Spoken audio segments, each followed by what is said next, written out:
I just want to introduce Neil Lovitt. He's a professional planner, certified planning technician, and manager of planning at Turner & Drake Planners, our partners in Halifax. Today he'll be discussing the shift in demographics that's currently taking place in Atlantic Canada and some of the numerous impacts that this entails. Neil's presented this presentation to various organizations, including the New Brunswick Real Estate Appraisers Association, the Nova Scotia Association of Real Estate Appraisers, and he also hosted a breakfast seminar in September, which included mortgage brokers, major banking institutions, property developers, planners, government agencies. And then most recently, he provided this presentation to the Atlantic Planning Institute Conference in Newfoundland. I would also like to note that this presentation is being filmed by Planifax. We have UK Lee and Tyler Thurs, I told you to mumble through that, who will be doing some filming today. So we're hoping that this will be on the LPPANS website and we can share it with the larger LPPANS community. So I'd like everyone to join me by welcoming Neil. Thank you very much. All right, well, thanks, Jillian, for that introduction. And as she sort of just went through, we've had a couple opportunities. Usually I do this presentation with a colleague of mine, Alex Baird-Allen, who works in sort of our market analysis division. We've had a few opportunities to do this throughout mostly Nova Scotia, but the Atlantic region, to various different groups, and we found a lot of varied interest among those groups. And I thought it'd be great to, seeing as how we did it at API, maybe give an opportunity for people that didn't have the chance to go to St. John's to take it in here. And I'm happy to see that it's mostly new faces, although a couple of people that I know have already seen this presentation. So I'm just going to apologize up front for making you listen to all my jokes again. And I'm just gonna hope that you're here because you found it so interesting and not only because you need the CPL credits. So just briefly at the beginning, just about Turner Drake. We've got 25 professional staff based in Halifax, although we have offices in all the Atlantic provinces. We've been in operation since 1976, and we're really involved in primarily all the financial and economic side of real estate. So that's valuation, counseling, property tax, brokerage, measurement of commercial space. And most recently, we've been working more into market analysis and planning as well. So I'm the manager of planning. I manage myself. I've been there for almost 2 years now, and the most recent division that we opened up before that was economic intelligence. And so really what I've been trying to do in my time there is take a long-standing and fairly unique expertise in Atlantic Canada as it relates to property values and property economics and start to combine that with planning and figure out how we can maybe offer some new and what I think are important services. So there's my contact information. I don't know if this presentation will be available later, but if you want to write it down, it's there. It'll also be at the end. And just to give you a quick outline of the presentation, I'm going to start out just talking about some of the demographic trends that have been happening starting at a national level and then contrasting that with what's been going on regionally. This is more or less the exact same presentation that we did at API, so it is an Atlantic Canadian sort of focus for those demographic trends rather than Nova Scotian, but the two are more or less the same.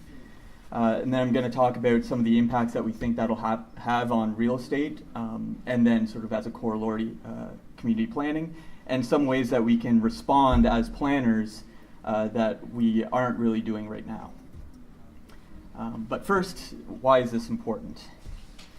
So demographics, I don't think I really need to explain this in too much detail to a room full of planners, but they are very heavily influential in basically everything that happens as a community, regardless of economics and technology. Everything that goes on gets filtered through who we are as people, what stage in our life we're at, how many children we have, what our likeliness of living the next year versus dying is, how many of us there are, and where we're moving.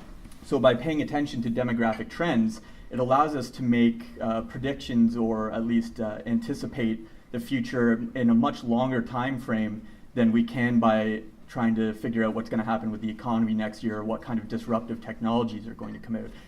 Demographic trends happen over a long period of time and they're very difficult to change. And in terms of demographic trends, also I don't think this will really be a surprise to anyone, but we're entering really uncharted territory in terms of the aging population.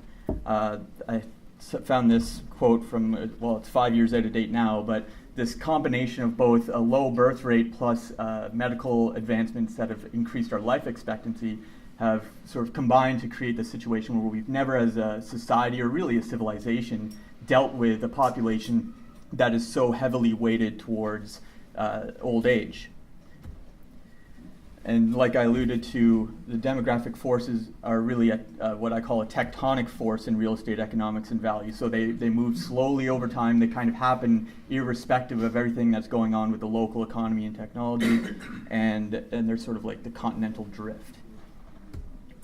And as far as planning practice goes, we tend not to pay a lot of attention to how our planning policy and regulation interacts with economics, or what I think is a bigger opportunity is how we can use the two and how they're linked and how we can influence economics to really implement our plans in a much more effective way than just by using regulation and policy alone. And of course, it's a very timely topic because the future is starting to catch up. And I really enjoy this photo of Ray Ivany, because he looks like he's holding a tiny copy of his report.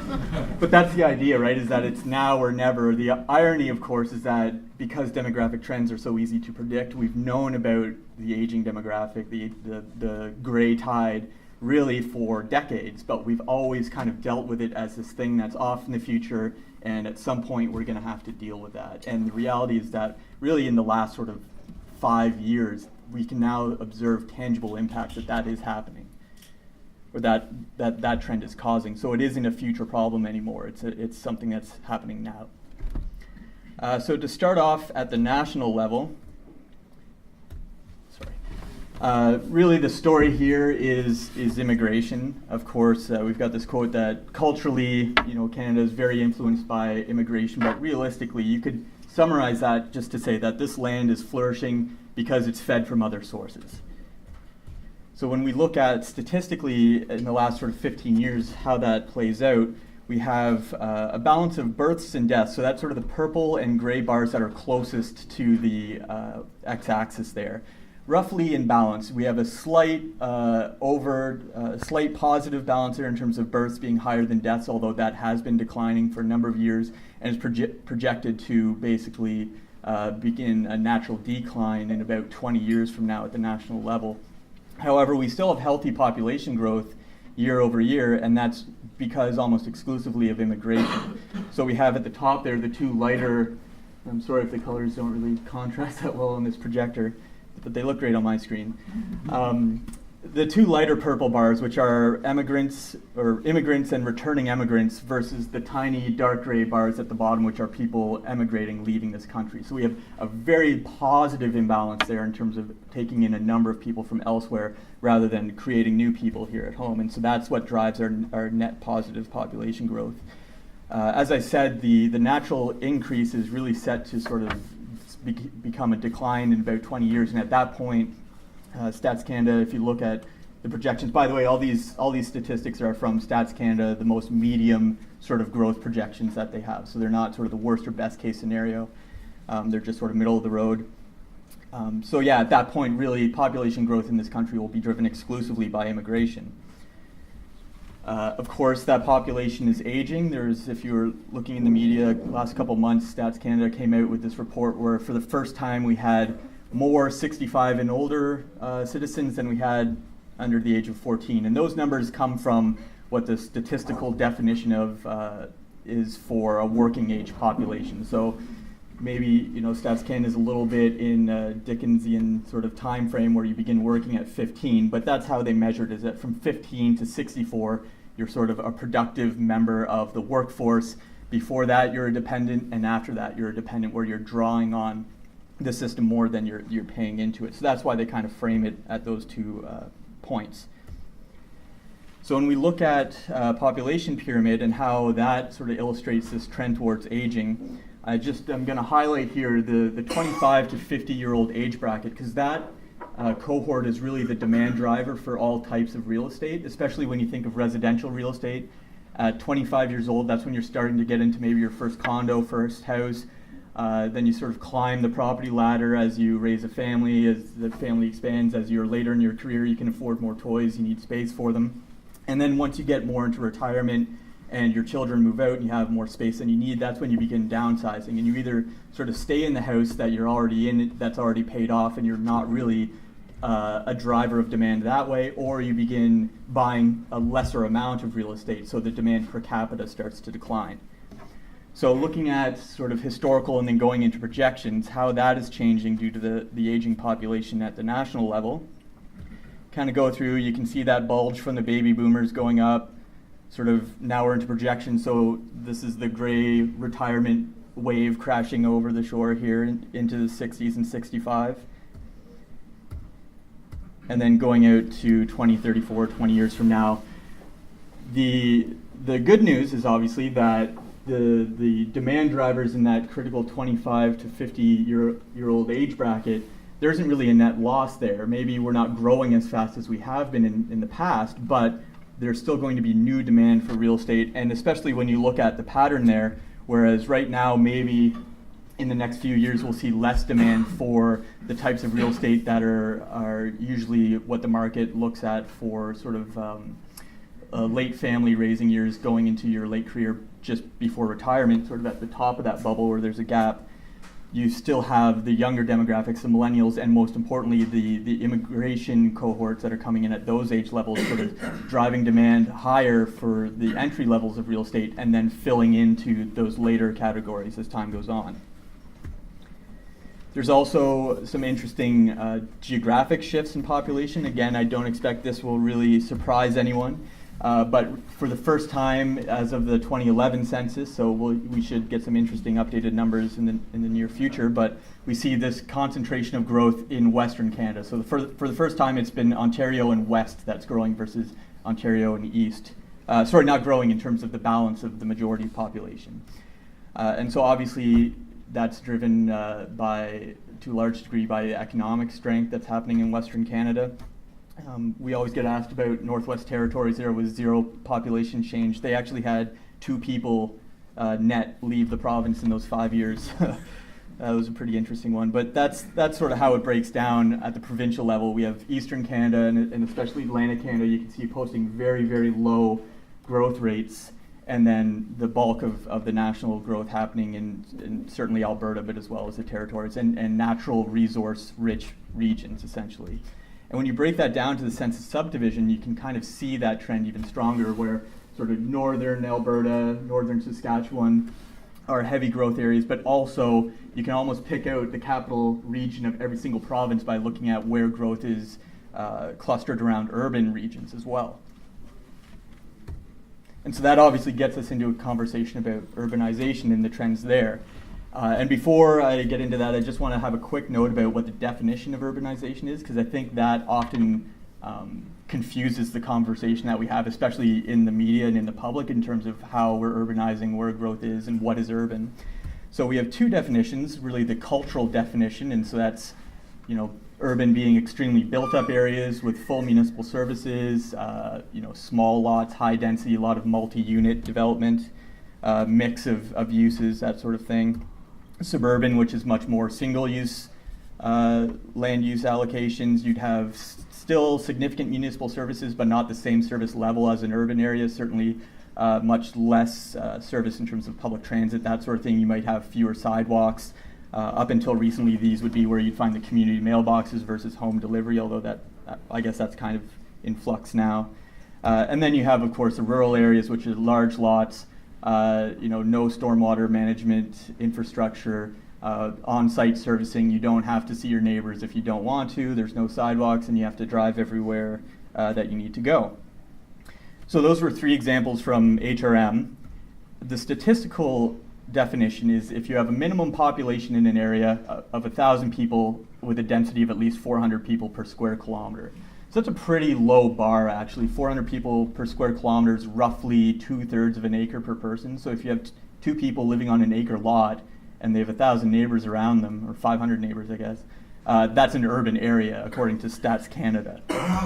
And so all those examples I showed you previously are all considered urban areas in HRM, and really what is counted as rural are sort of very dispersed, strung out development patterns along sort of in Nova Scotia our coastal highways and inland highways, where you really have extremely low density population.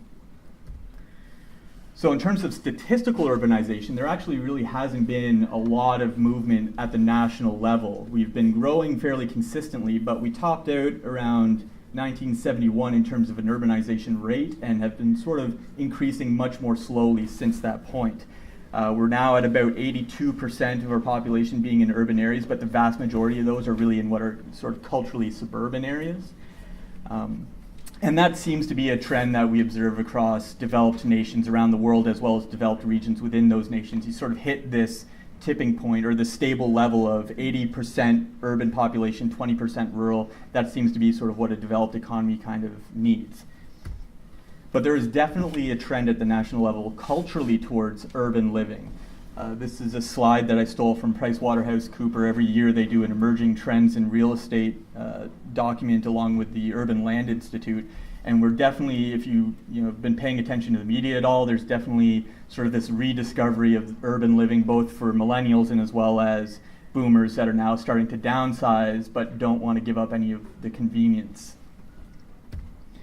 So going into regional trends, this is both what's sort of happened in the last 15 years and as well as looking at StatsCan projections. Atlantic Canada right now is about at that tipping point that nationally we expect to be in 20 years where our natural population increase is actually 0 or lower. We actually have more deaths than births depending on what province you're in.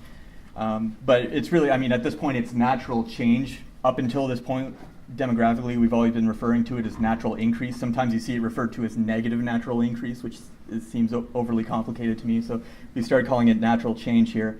And that's the effect here of the aging population, where we now have people that are going to be moving into the later stages in their life and eventually passing away, and we're not having as many babies as we used to replace them. Sorry. At migration, when we look at Atlantic Canada, this is, there's two things I want to use this graph to illustrate. First of all, some assumptions that go into demographic projections.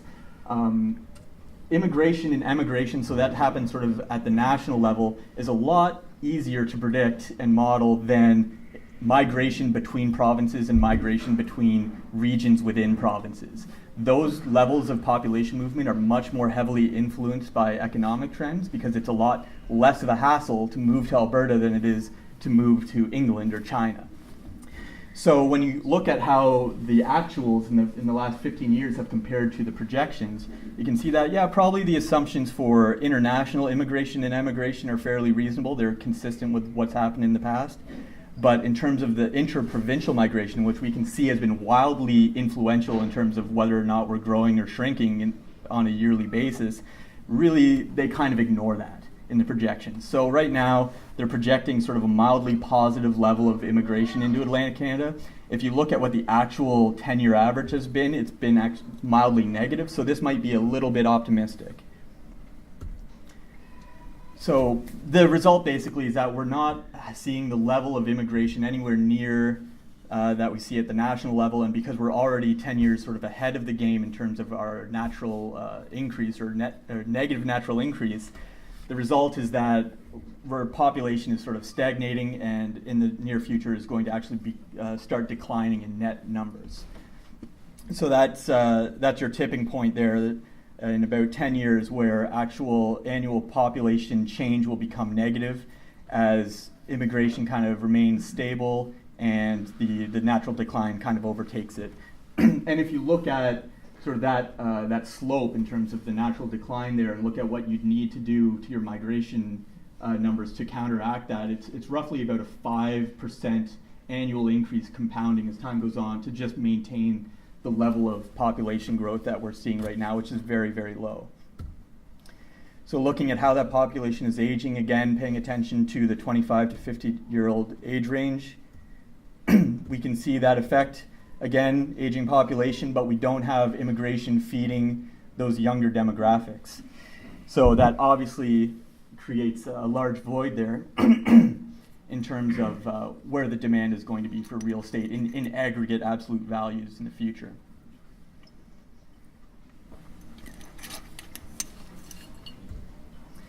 Another way to look at this is the age dependency ratio. So this is looking at that sort of working to non-working age population that Statistics Canada defines as being sort of 15 to 64.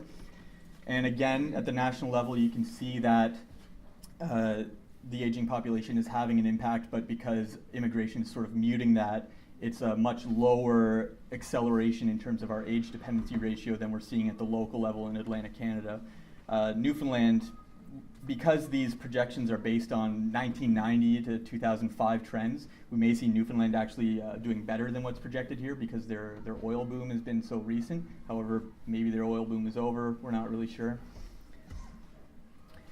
And so again, looking at urbanization, we have to break out Newfoundland separately here because they only have statistics going back to 1951.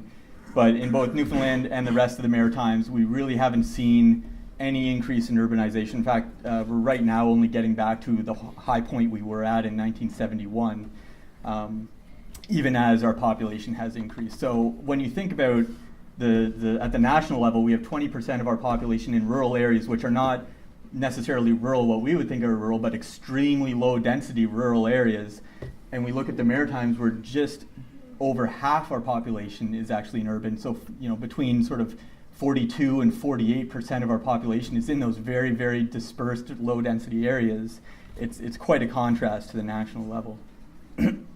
This is something actually that we think, because this is the actuals, not the projections, we think this will see increasing momentum in terms of urbanization coming back to the Maritimes.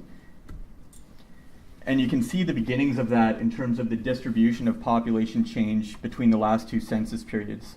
So this again is I think it's a census divisions, or might be smaller areas than that actually, looking at where population growth in the Maritimes or Atlantic Canada is negative versus positive. And there's obviously a very clear clustering of that population growth around the major urban centers, while most of the rural areas in between are either sort of no change or negative change. And again, keep in mind this is a percentage change, so there are, for example, this one area, sort of Lewisburg area of Cape Breton, that's showing very strong population growth. That's actually an increase of 12 people. So you have to kind of take into consideration the context of that. So we are seeing certainly strength in terms of growth in our urban populations in Atlantic Canada, but that is largely driven, or at least significantly driven, by migration from within provinces to urban areas in those provinces. So if we look at the trends in terms of the performance of provinces as a whole and compare it to what we've called sort of the primate urban areas, so that's Halifax, Charlottetown, St. John's, and then Fredericton, Moncton, and St. John's sort of combined, how they've been being able to capture sort of their share of the provincial trends and how that share has changed over time. Project those forwards, we see healthy growth sort of certainly outpacing the provincial growth rates in those primate urban areas, and as well as those urban areas actually holding a larger and larger portion of the urban population in total. Newfoundland, St. John's is just amazing that in the last 10 years, 2/3 of their population growth has just been from other Newfoundlanders moving to St. John's. So when you look at the strength of their growth in the last decade, it's actually sort of a temporary trend that's very significantly impacting that. In Halifax, it's been about 1/3. So it is still a very influential force here, but certainly not the same degree that we see in Newfoundland or New Brunswick. So for urban areas, what we think that means is that the negative natural change that we're seeing in sort of 10 years at the provincial level and 20 years at the national level will have an impact here. It won't be avoided, but it will be delayed. So we'll probably in Halifax see our deaths outpace births about the same time as Canada as a whole versus Nova Scotia. We see statistical urbanization increasing, although whether or not that's in rural, suburban, or actual urban areas is sort of up to planners. And as well, this trend of intra-provincial migration being a very significant driver of sort of the last 10 years and sort of the future growth of these urban areas. And because that is, by definition, sort of a temporary phenomenon, we have to monitor that carefully and sort of make the most of it. So when we were looking around, when we started putting this presentation together the first time, we were looking for, can we come up with any examples of what other people are doing to deal with this issue around the world? And the reality is it's very difficult because for most of the world, this is the first time we've ever gone through it, and the people that are most advanced in these trends, which would be the Japanese, are really only about 15 to 20 years ahead of us. So they have, of course, an extremely low fertility rate. I think it's one of the lowest in the world, and that's due to the same sort of economic demographic factors that are going on in the rest of the developed world, but they also have a very traditional culture in which women, once they start a family, are expected to leave the workforce. And so increasingly we're seeing in that country women foregoing a family for their career, and so that's kind of exacerbating that situation. They also have the longest life expectancy in the world, and as a result they have the highest dependency ratio in the G20. As a nation, they already are shrinking in terms of absolute numbers in their population. They lose about 250,000 people a year. And that sounds like a very large number, but it's actually a small percentage right now. They're just sort of starting to come off that tipping point and into accelerating decline because they have a population of about 130 million. So 250,000 isn't really that much. And they also have extremely low immigration. So unlike Canada, they're an extremely closed country. The 3% figure that's quoted there, that's not annual population immigration, anything like that. That's 3% of the population of the country as a whole is considered non-Japanese, which means 20 generations ago, somebody's grandfather came over from China or Korea. So it's extremely close. They virtually have no immigration whatsoever.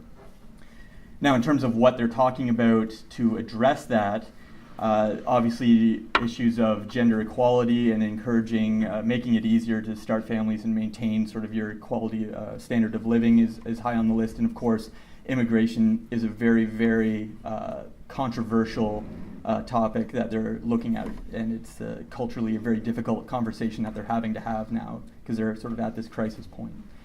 And you can sort of see anecdotally people drawing parallels between what's happening in Japan. So we have The Economist a couple years ago calling it the incredible shrinking country. Almost a year later to the day, we've got the Globe and Mail calling the Maritimes the incredible shrinking region. And at the same time as that Stats Canada report back in September came out, there were some other interesting news articles about looking at, now that we have more elderly people than babies, how are other countries sort of dealing with this? And I don't know if anyone read this article. There was an incredible statistic in there. In Japan, they actually have higher demand for adult diapers than baby diapers, which I thought was a really interesting way to frame that. But realistically, aside from what is happening sort of economically and socially as a result of this trend, there isn't really much attention being paid to what effect it's going to have in terms of the built environment and real estate in particular. There was one example of a real estate related solution that we found in Japan that I just want to share with you, which is the Kunkatsu apartment. Kunkatsu is sort of a social phenomenon that's going on in Japan where people are sort of seeing it as their moral duty to start families and sort of get that birth rate up. So they're hosting Kunkatsu parties, which are sort of like social events for singles where they can meet maybe prospective mates and start a family that way. There was one developer in Japan that proposed this apartment that would sort of encourage the formation of families and intimate relationships. And really what it comes down to is in the common areas they have facilities for lounging, communal bathing, pole dancing, and all of this is backed up by excellent soundproofing. That's 100% true. But like I said, on a more serious note, there really is no strategy that either we or sort of the countries that are more advanced than us have come up with in terms of reversing these trends. It's more about how do we deal with it because we can't grow our way out of a population pyramid. So what are the impacts that this is going to have in terms of real estate? A couple of years ago, the Bank for International Settlements, which is sort of like the central bank of central banks, sort of one of these supranational financial organizations, they did a number of working papers on aging and asset prices. And they looked at specifically aging and residential values. And it was a pretty robust survey. They looked at 22 advanced economies over 30 years. And they tried to figure out broadly how demographic trends result in changes in real estate value. So you could think of this as sort of what is the demographic component of what determines real estate trends. So on top of this, you have your economic trends as well as technological trends. But this is sort of that tectonic force I was talking about. What they found was that a 1% growth in population equated to roughly a 1% increase in residential values, while a 2/3% or a 1% increase in the dependency ratio, so that aging and the reduction of demand, correlated with a 2/3% decrease. So when we look at that sort of relationship and plot it against the medium-term projections for Atlantic Canada, what we see is sort of the last 20 years, very kind of mild demographic support for residential values, mostly actually coming from the population age metric, which is that as the boomers were advancing in their careers but still in the workforce, we have all the people like me, the millennials, kind of coming up and actually growing the workforce versus against the dependent population. Population growth, obviously not a huge factor there because we've been roughly stagnant for a while. But then you hit this tipping point in roughly 2011, so we've already passed it, where that was really, if we take the broad conclusions of the Bank for International Settlement study and apply them here, that was the last year of net positive price support from demographics for residential values in aggregate. And you enter this period where very quickly that rapid aging as boomers start to retire en masse really overwhelms what little population growth we have, and then as time goes forward you add on the net population decline, and it very quickly sort of erases in about 5 years all of the cumulative benefit that demographics had added in the previous 20, and becomes a very significant headwind going forward on the average about roughly negative 2% a year.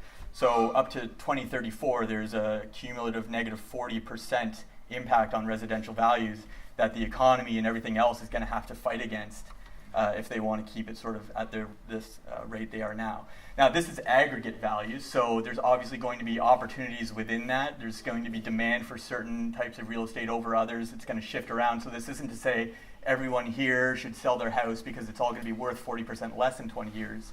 But in aggregate numbers, which is important for municipalities because you collect taxes on aggregate real estate values, that's sort of the headwind that we're looking at. So we see stagnation and decline in the rural areas because they're experiencing these trends faster and more severely, as well as population centers outside of major urban centers, so sort of outside of commuting distance to HRM, places like Yarmouth and New Glasgow and sort of those regional areas. They're going to do better than the rural areas, but they're still going to have more difficulty. And then urban areas themselves are going to see, it'll kind of manifest as a slowing of appreciation versus any kind of stagnation or decline. In terms of commercial values, over the long run, the demand for commercial space tracks the size of the workforce. So in the short run, it's actually the reverse. If you have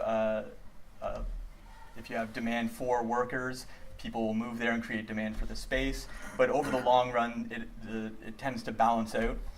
So if you look at the current sort of per capita rates of commercial space demanded per person in the workforce, and look at how that's projected over 10 years, and look at current vacancy rates, which are roughly around 13% for office space, say, in the downtown, what you're going to see is as that workforce shrinks in absolute terms, if you held the supply of real estate constant, we'd have a vacancy rate of almost 30%, which is obviously unsustainable.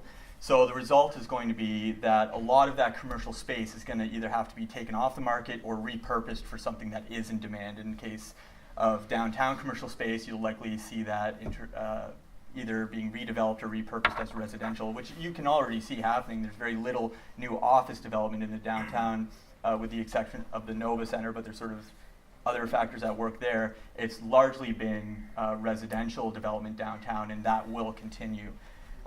It'll also result in suppressed rent growth, so people building commercial space right now can't expect the same increase in their rental revenue that they have in the last 10 years. That's going to result, obviously, in increased competitiveness between owners of commercial space and developers.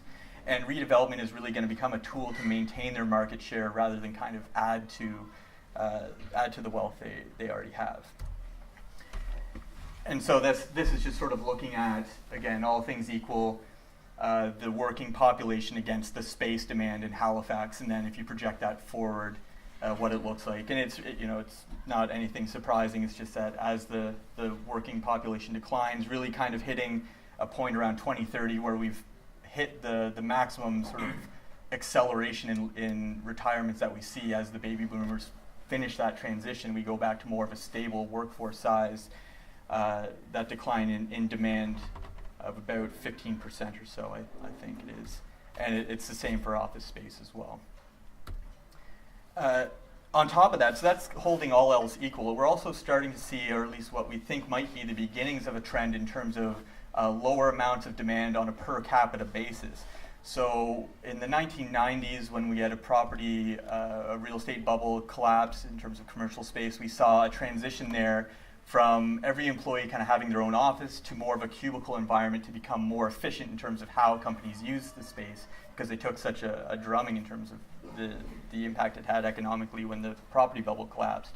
We think we're starting to see that happen again, where it's both an economic as well as a technological trend, where now we're going from sort of that cubicle environment to more of a bullpen shared space environment, where because of telecommuting, people being able to work remotely or work mobilely, they don't need their own desk all the time, and they can kind of share that workspace with other employees at different times of the day.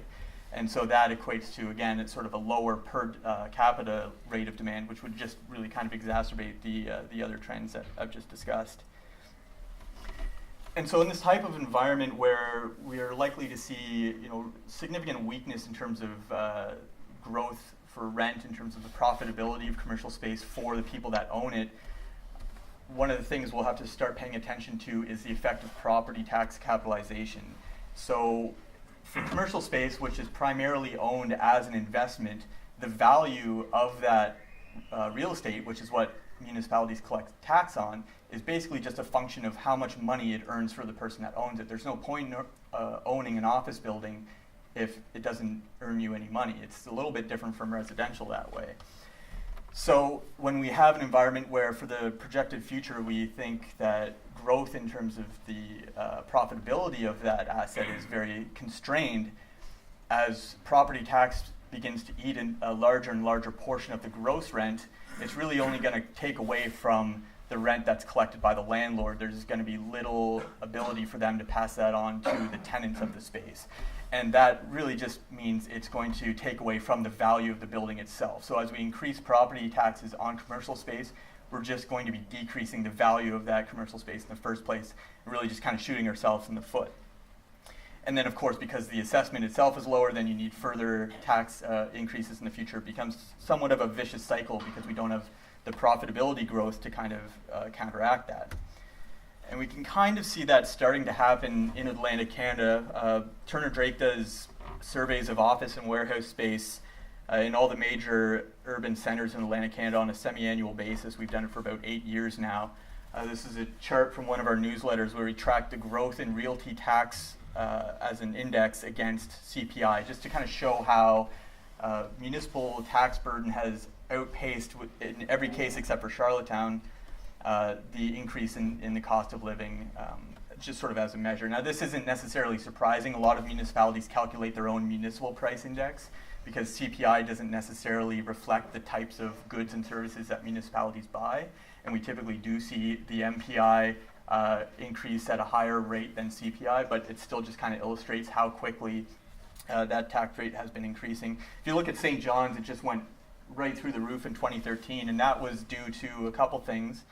They had a business occupancy tax that they phased out and just rolled that straight into the realty tax. But they also have a triannual assessment year, so that means they only look at the value of the property every 3 years. And that was sort of the first time they revisited it since the impact of the offshore oil in terms of the office market in St. John. So that really skyrocketed.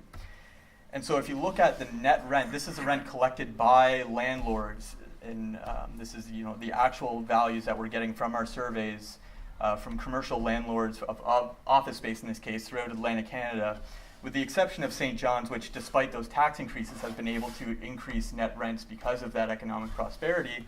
The rest of Atlantic Canada has been either stagnant or it's actually been less profitable on a per square foot basis for people owning commercial space. So actually, if you look at inflation since the 1980s, it's really only been in the last couple years that office space values for the landowners has recovered to the point they were at before that 1990 property bubble.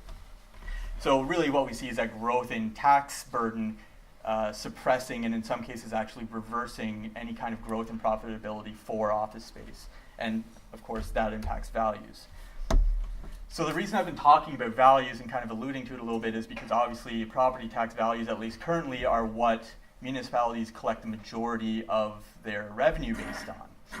And none of the demographic trends that I've just kind of gone through should be a surprise to anyone. I think planners have been well aware of this for a long time, but we've really been focused on other aspects of this demographic trend, not necessarily the implications it'll have for real estate values and then how that will impact municipalities. So we've been looking at things like how service delivery needs to change, how the type of infrastructure and public realm we build needs to adjust to be accessible to an older population, what types of policy and regulations we need to put in place to enable the types of housing development that's going to be needed by an older population. But we haven't really been cognizant of the fact that all these trends are also going to impact the assessment base itself. So we have things like aging in place, age-friendly cities, urban design for longevity. But the closest thing I could find in terms of looking at how assessment and demographics are related was this report from 10 years ago from the city of Mississauga, where they were looking at aging and its implication for city services. Under the assessment heading, it basically boiled down to that they're going to have a lot more older people who are crankier about their assessments, and it takes longer to explain things to them. So that's sort of the level of awareness as far as I can find. If anyone knows of any other examples, I'd really be interested to see them. And so that is a bit of a blind spot because, like I said, real estate is municipal expenses. We think of the municipality really being responsible for service delivery as well as stewardship of public real estate or public facilities. But the municipalities have a significant interest in private real estate as well. I know there's people from HRM here, but I like to give them credit for this. In 2005, HRM did a really interesting staff study at the cost of servicing in different types of neighborhoods. And I thought it was really interesting. It got picked up a little bit around here and then sort of forgotten about. And then a couple of years ago, the Sustainable Prosperity Institute, which is a think tank with the University of Ottawa, I believe, did a report on the cost of sprawl. And they basically took those HRM numbers verbatim, stuck them in this lovely infographic, and now they're getting all the credit, and Brent Hodderan tweets it every 3 weeks. So I just want to say, HRM, good job 10 years ago looking at this, and you should really do a better job of taking credit for it. Those numbers are a bit out of date, so just adjusting for inflation, not the municipal price index increase. Really what we're looking at is, obviously a very dramatic influence that the same number of people housed in different ways can impact municipal budgets. There's a couple things that are a little bit disingenuous about this infographic. They show urban as sort of like, maybe a row house or a very narrow single detached house, but they use the numbers from areas that have a lot of multi-unit apartment buildings. It would be maybe a bit more accurate to look at maybe the Hyderstone, a type of urban residential development that you still have a front door, and comparing that to sort of the highest cost suburban areas. But the difference is still there nonetheless. And that, like I said, HRM looked at that about 10 years ago. They did the Stantec study a couple years ago that got rolled into the regional plan. It's been something that influence of real estate development on expenses, I think, has been something that's been building in awareness, and we're starting to actively pay attention to. What we haven't been looking at as closely is the impact of real estate on municipal revenues. So we know how much it costs to service the Hyderstone versus Clayton Park, but we aren't also balancing that against how much tax revenue are we getting from Hyderstone versus Clayton Park. And I think if you did that as well, you would see the differences even larger. In terms of looking at the interest that municipalities have in private real estate values, I decided to compare sort of HRM, if they were just an investor in real estate, against Scotiabank, which is maybe sort of one of the largest lenders for private real estate in Atlantic Canada. And although Scotiabank obviously has much higher revenues, almost $24 billion a year versus HRM's $824 million, they collect almost the same amount in terms of direct revenues from property. So Scotiabank collects $432 million a year from all their mortgages in all of Atlantic Canada. HRM collects $420 million a year just in property tax, just in HRM. So they're much more heavily invested and much more specifically invested in real estate than what we would normally think of maybe an institution that is very involved in real estate. When you add property payments in lieu of property tax onto that, as well as deed transfer tax, fully about 80% of municipal revenue in HRM comes in some way from either real estate values or the activity of the private real estate market. So that diversification is obviously a lot less than a large financial institution like Scotiabank. And when you think about the resources that Scotiabank puts into paying attention to real estate values in Atlantic Canada and compare that to a municipal interest, there's a bit of a disconnect there. It's also a bit of a missed opportunity because we're starting to understand how planning and municipal investment can impact real estate values. We obviously understand very well how they impact expenses, but we're starting to see both in the media and as well as academic literature starting to quantify really the value uplift that certain types of municipal investment and planning policies have, and that's really direct money right back. So my argument that I've been making in this presentation as I've been giving it around is that the way that we conduct planning can learn a little bit from the way that we organize our economy in terms of being, to summarize, working with the nature of the problem. And in this type of forecast environment where we're looking at certainly a lot of uncertainty, a lot fewer resources than we've enjoyed in the past in terms of revenue raising opportunities to deal with these challenges, we can maybe take some lessons from our economic system in terms of how we go about our business. So everyone should know who this is, Jane Jacobs. She wrote Death and Life of Great American Cities, and it really was highly critical of the planning profession and at the time our exclusion of the public in terms of that process. And I think we've done a very good job, obviously, of becoming a much more democratic profession and process in terms of going to the public, engaging the public, and incorporating that feedback into our plans. But I think we also ignored the other point that she made in terms of the approach that the profession takes, which is very much expert-based, top-down, regulatory, making things fit in a box approach. What we did was kind of take that approach, which she didn't like, and use it to try to encourage the types of development that she did rather than change the system itself. And Jane Jacobs, I think, really recognized the conceptual link between communities and the economy. She never really wrote about cities the same way again, but she did write 3 more books about economics and how that relates to communities. She only wrote 7 books in her career, so that's a fairly high percentage of them. And like I said, it's because it works with the nature of the problem. Both economies and cities are problems of organized complexity. So we have a regulated market-based economy where we have individual people kind of making their own choices, and that all combines at the end of the day into an emergent result that nobody really planned from the get-go. It's sort of the combination of everyone's individual actions. Whereas for community planning, we kind of come up with a plan, we put in place a regulation to make it happen, and then we hope the emergent combination of results equals that.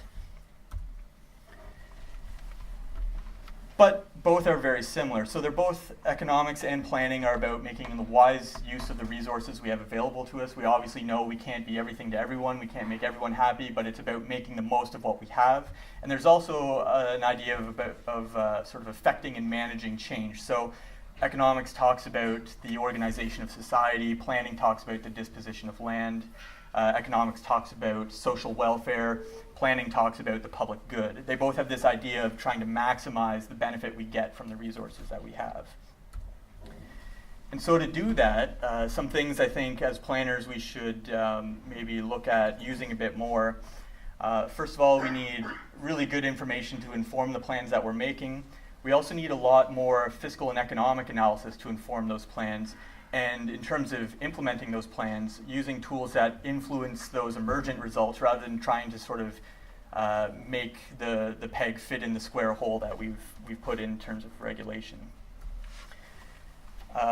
To illustrate the idea about information, this is a graph that's in a municipal planning strategy for an actual municipality. It's in effect.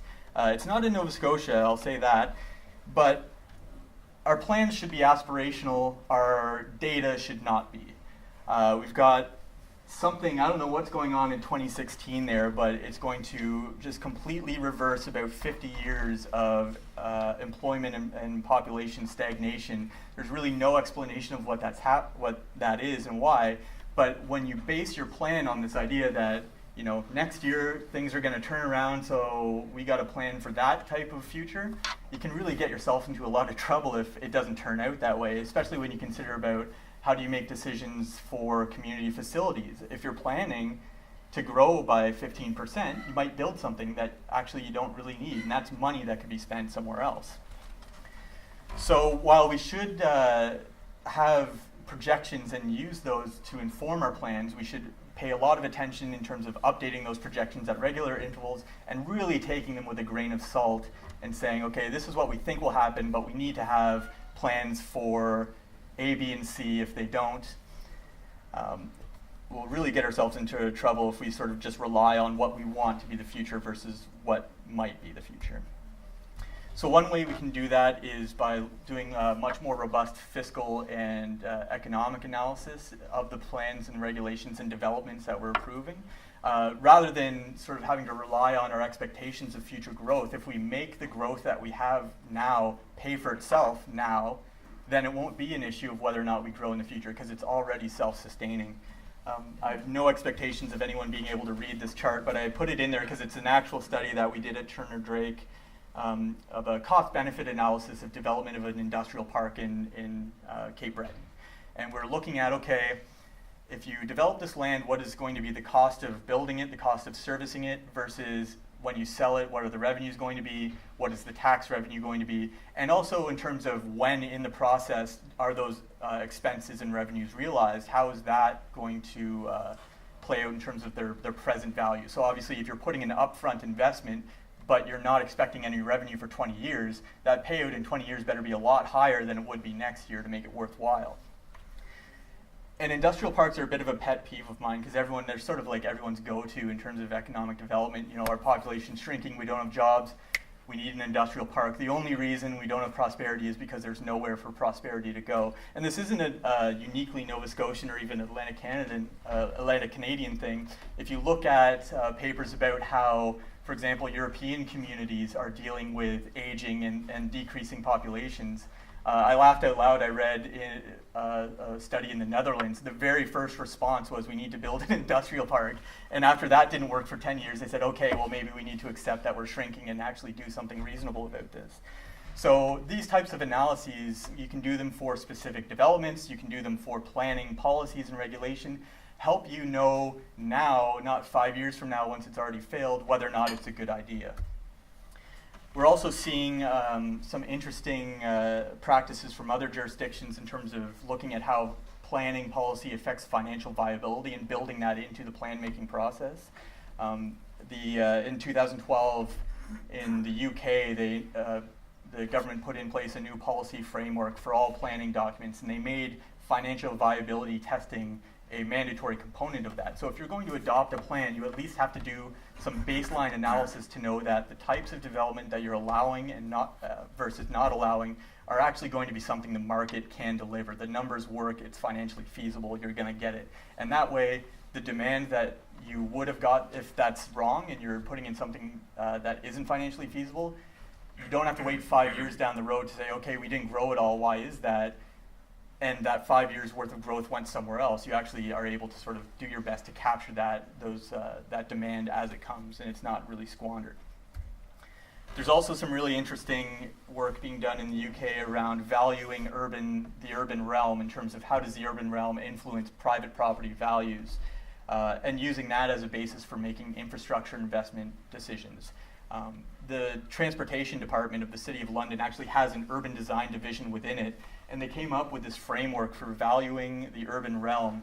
And really what they're looking at is on an apples-to-apples basis, comparing, say, traffic improvement investments and how those are modeled and quantified in terms of their benefit, which are things like time savings, reduced accidents, sort of the cost to society, those types of things. They at the same time look at, okay, if we don't, say, expropriate property and widen a road, but instead maybe widen the sidewalk or put in a really high quality pedestrian realm, in some other way, what are the fiscal benefits of that? And if those are higher than the benefits of widening the road, that's what they'll do. So what you see is in real estate, retail districts especially, they'll look at not just the increase in the real estate value itself, but also the increase in sales that those stores experience when they invest in a really attractive public realm. And they say, okay, the net benefit is a lot greater if we actually make this, if we make Spring Garden Road a really great pedestrian experience that's full of shoppers, that drives sales, and we'll get some of that in terms of higher assessments versus, Spring Garden Road is really congested, and if we get rid of every bus on there and every crosswalk, we'll get a lot more cars through there, and the time savings will be X million of dollars a year and not even pay attention to any other option. So that's sort of an interesting approach that I haven't seen anywhere else being done. A little bit closer to home is the idea of value planning. So being a little bit more activist in terms of rather than just looking at, okay, what is between a menu of items the best one to choose in terms of net benefit, really framing increase in property values as one of the central justifications for a specific project. So this was a report from a number of years ago now, 5 years ago, where the Canadian Urban Institute looked at what is the likely lift in property values that would be generated by a light rail infrastructure project. So they looked at studies that looked at the relationship of values to proximity to transit. They looked at the site itself, the proposed route. They looked at not just the existing real estate around it, but also sites that would be candidates for redevelopment if that investment happened. And then they were able to use the expected increase in property tax revenue as a way, as a component in the equation in terms of determining whether or not that investment was feasible. So a really good local example of that would be the commuter rail study in Halifax right now, where council was talking about, is this $30 million operating cost going to be worth it? How does that compare against other roads, that sort of thing? But they really just looked at the infrastructure itself.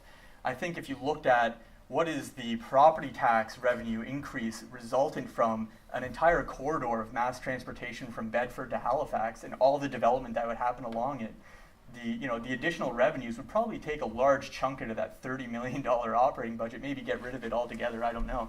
But you don't know until you do the study, and it is an impact that happens, so it's worth paying attention to. And I also wanted to talk about efficient regulation. So in economics, you want to have the most efficient kind of allocation of resources. You want to waste the least amount of time getting what you have into the hands of the people that need it. And when you translate that into planning, really what it comes down to is, are we regulating the things that we need to be, or are we making things more complicated than they should be? And really, to the benefit of no one, are we overthinking this and making it a longer, more expensive process? And I mean, as much as I was just speaking with someone earlier today about how Halifax's bylaws are really kind of a mess and they're difficult to work with, they're still a lot better than a lot of other places. I started my planning education in Ontario. I did a college program there. It was a technical program, so we got really good at implementing the City of London zoning bylaw. And I had no other context to apply it to at the time, but when I moved out here and did my professional education at Dal, I was just blown away at the difference between the two. Now, Halifax has some issues in terms of their bylaws being out of date, but their approach to zoning is a lot easier to work with. The example there on the left is actually from a municipality in New Brunswick, but they have about 10 zones, I think, to deal with as-of-right development for all types of residential property development, going from rural right to your densest urban center. This is from the City of London zoning bylaw. We've got 17 types of R1 zone there. So if you have a property that is 1 meter wider in terms of frontage and everything else is the same, that's actually a different zone. You have to go through a rezoning process if you want to reduce your setbacks from 5 to 4.5 meters. So that, because they do a good job of updating that and maintaining that, it's very current, but it's a lot harder to adjust to unexpected circumstances when it's such a constrictive environment like that.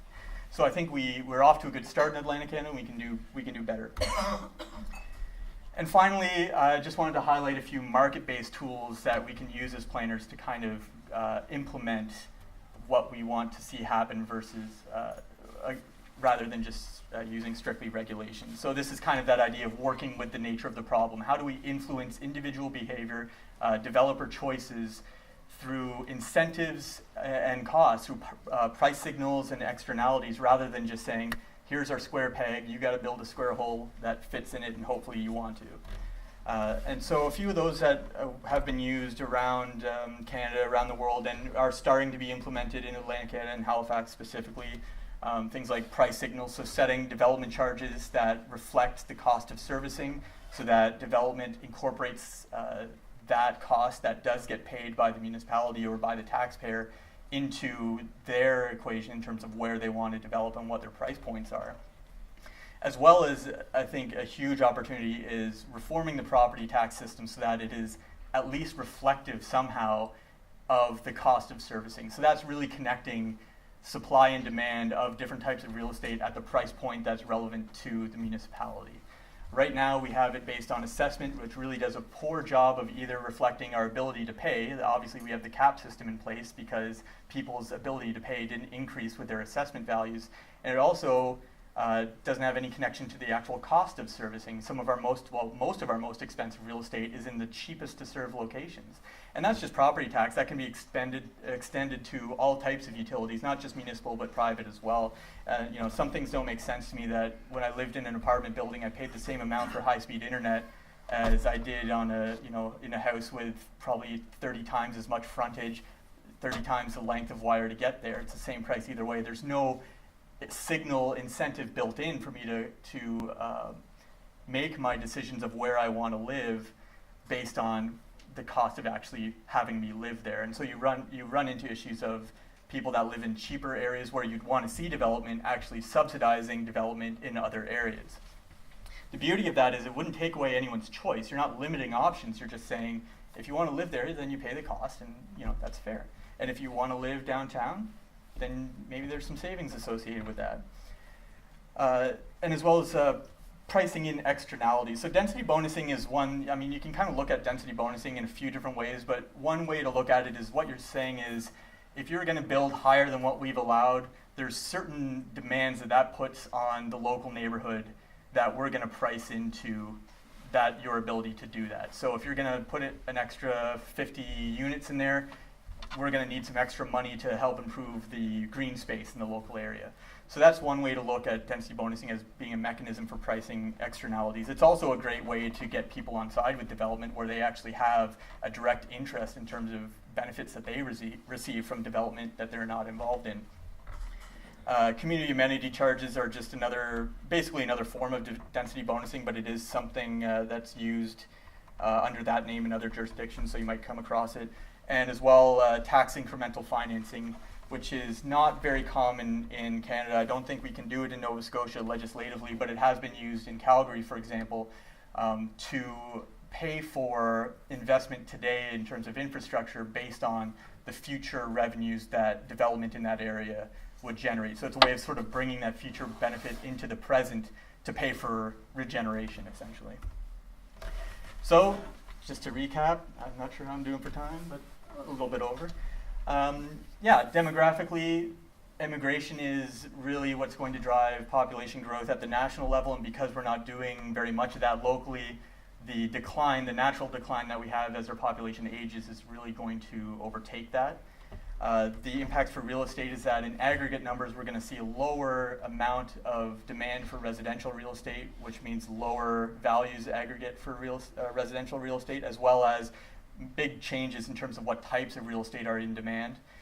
And that as community planners, we not only have to be aware of what types of real estate are going to be in demand, but also the fact that all of these sort of design and program solutions that we are already aware of in terms of our aging population are going to have to be implemented probably in an environment where we have fewer resources today, both politically and financially, to actually do that. So if we're able to be more efficient and maximize the benefit of the development we have today, we'll be sort of better situated to make those adjustments in the future.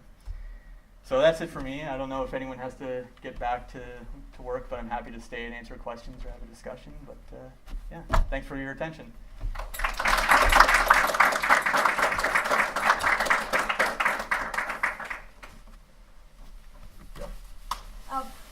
interesting presentation, and I see that it's informed by a perspective that is committed to an increase in property values, which makes sense from the work you're doing and from the audience here. But as you were presenting, I thought maybe there's a positive side to that as well, because maybe is there a chance that it means that housing will become more affordable Right. in the future, so that we won't have the kind of significant problems we have now, where decent housing is not affordable to a significant proportion of the population.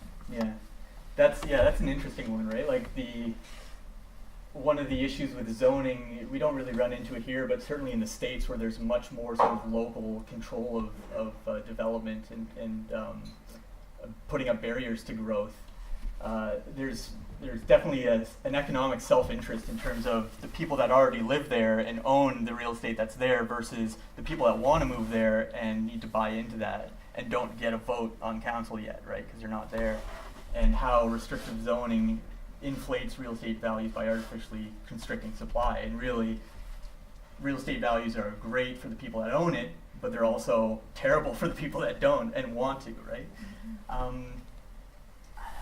I mean, there's the trouble with some of the trends that we're looking at is that the types of real estate that are going to probably see weakness in value are not necessarily the types that are going to be in demand by people coming up in to replace baby boomers, for example. Like large suburban housing, is still in terms of consumer preference important to my generation, but not to the same degree. So much of everything else we do is based on our real estate values, though, that to really look at it from a different perspective in terms of, really if we got rid of our own economic self-interest in the value of our house, how does that society look? That's a huge departure from where we are right now, right? And I really don't know if I can think of all the different implications that would have. You're right that the presentation comes from the perspective of increasing real estate values. I don't personally think that should be the end, Often when you look at, or when you go to public meetings on development proposals, that is always sort of an issue that people are concerned with. I don't care anything else great about this development. I think it's going to lower my property tax value. I don't really think that's a justified argument, right? Like in Canada, we don't have ownership of real estate as part of our Charter of Rights and Freedoms. We don't have any intrinsic right to our property value being protected or purposely increased, right? I don't know. I don't really have a very eloquent answer for you, but I don't know. Anyone else have a thought on that? Well, I just came back from Detroit, and it's really not a pretty sight. I can just see vacant blocks, rather, and the only opportunity I can see there is great paintball sites. Right. And there's an economic opportunity. You can have Halifax could be, or suburban Halifax could be the paintball capital of North America. Mm-hmm. But the difficulty, I think, is that either they didn't anticipate the trend, or that it was going to happen, or they didn't care. Mm. And so I guess the question is, how do we anticipate that, and how do we make it comparable? The anticipation you outlined, right. The caring is the more critical. It's the kind of thing, I think it's sort of similar to climate change, where it's like only once you run into a huge issue does it become something that people start to pay attention to, I don't know, I can't speak for anyone else, but my parents always sort of taught me as I was growing up about financial management, not putting all your eggs in one basket, all that kind of thing. And really, if we applied that to how we buy our own real estate today, largely we probably wouldn't have the same values we do today, because people over-leverage themselves, not necessarily so much in Atlantic Canada, but when you look at maybe Toronto or Vancouver, where people are actually reducing their net worth every year just with the cost of carrying their house because they've overextended themselves because they've been able to borrow to do that. sort of not paying attention to whether or not that's, you know, a wise thing to do in the first place. It's that kind of attitudinal change towards real estate, that it is something that does go up and down in value. We have seen it, even though it happens sort of infrequently, and certainly a lot of the governmental incentives that are put in place to make home ownership very, very attractive. Sort of adjusting those would, I think, make people a bit more wary in terms of the value of their house and how much money they sink into that. Because that's really the issue with Detroit, is that the property values cratered so much and people were so heavily invested that when that happened, they lost everything. If they had half of their net worth in their house and half of it in maybe stocks and bonds or whatever else, it wouldn't have been so devastating the way it was. And there's a lot of other examples in the States that we can point to that happened. But again, it's really it's a cultural thing, right? And it's about making people kind of realize that it's something they need to be more wary of. And I don't know necessarily that we can do that until someone's gotten spanked and learned their lesson in sort of a harsh way like that.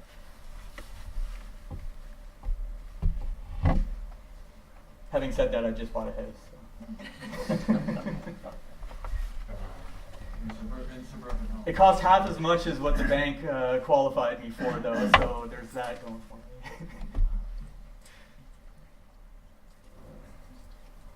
Do you have any goal in incenting like policy on, or promoting policy on incenting increasing birth rate?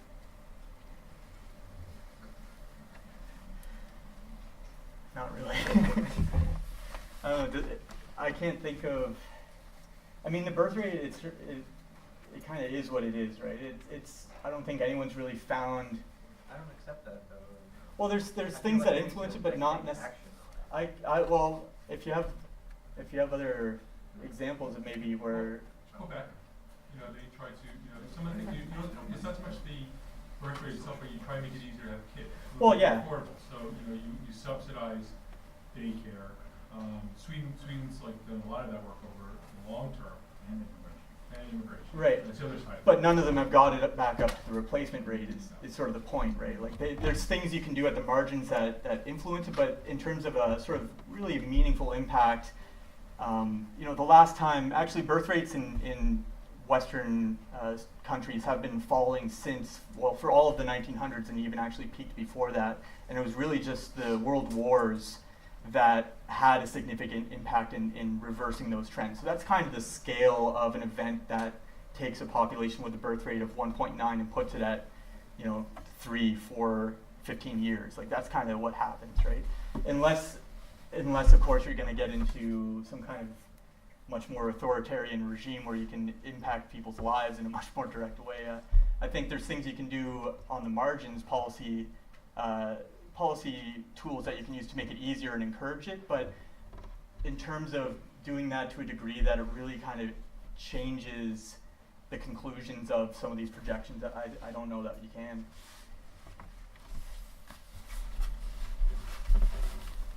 Do you have a question?